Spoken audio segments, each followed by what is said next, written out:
Conditioning the mind. Our minds are malleable realities.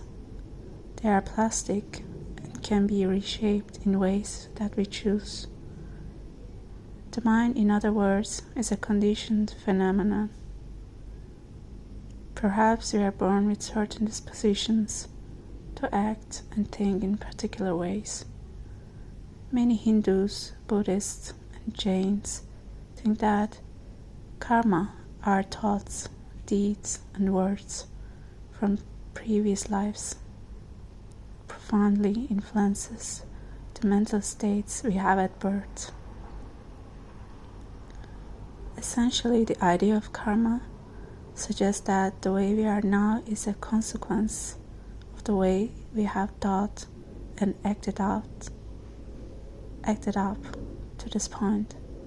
In short, we have been conditioned by ourselves and by others. Whether we believe the conditioning process began in former lifetimes or whether it simply began in this lifetime. The term conditioning is a very useful one for describing this process. Habitual thinking significantly determines what we think.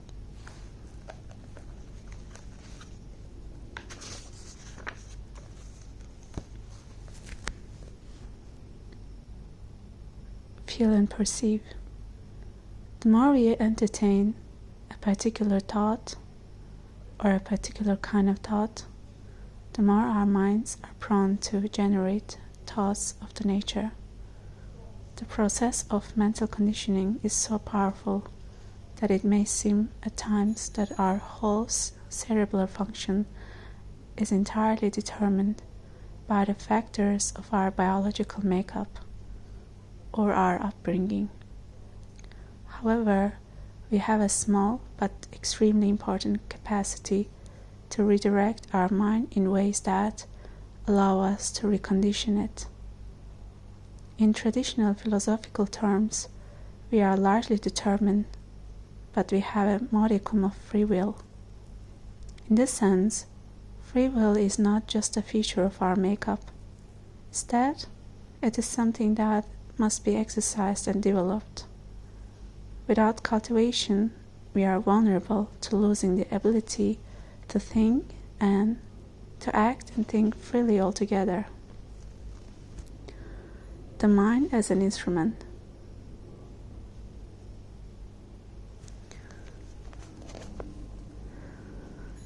Important terms. I just want to skip this part. I just want to emphasize about what I realized. I think I had a mini enlightenment about myself, about this karma.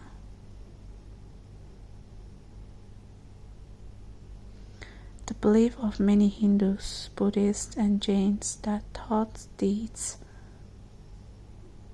and words from people's previous lives profoundly influence the mental states they have at birth.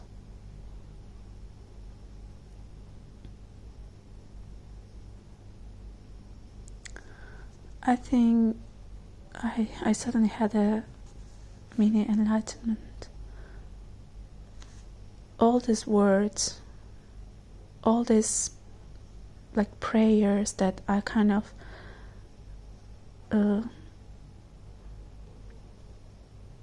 invent out of my brain, out of thin air, is in fact could be that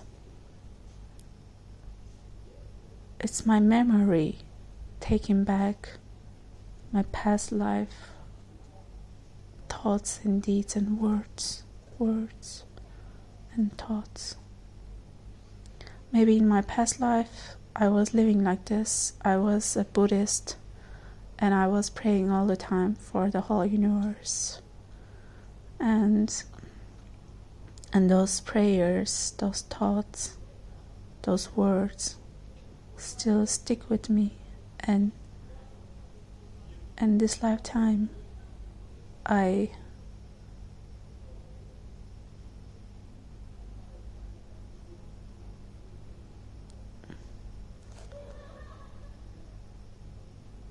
invented those prayers, I mean, it were actually all from my past life memories.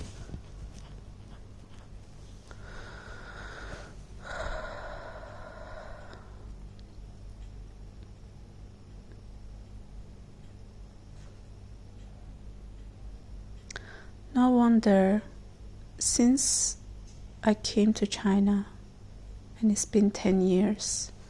I came to China in 2014, and since then, I've been going to all those temples.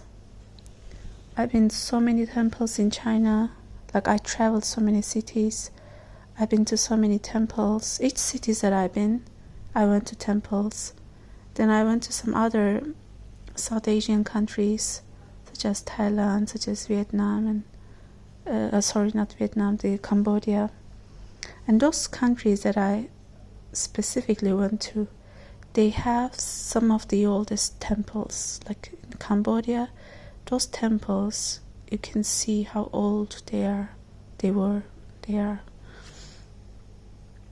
And I felt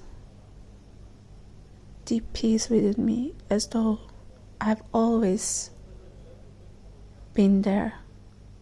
Like there was this resemblance, this familiarity. And those monks, I have many monk friends in China and in Thailand, and also in Cambodia. I met some. I have many monk friends.